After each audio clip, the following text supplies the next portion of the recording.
પરંતુ મારો ભાઈ વીર અભિમાની એમની ઉંમર તો 18 વર્ષની પૂરી થશે તો મને મારી અને ત્રિલોકનું રાજ કરશે.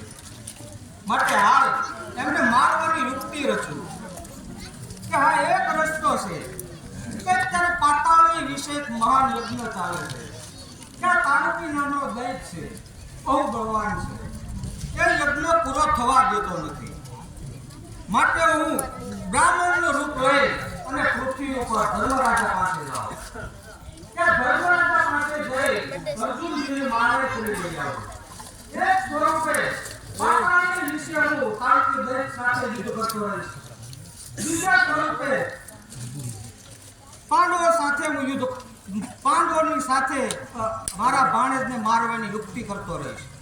જો પાંડવોથી અર્જુન જુદા પડશે તો જ મારું ધારેલું કામ સિદ્ધ થશે.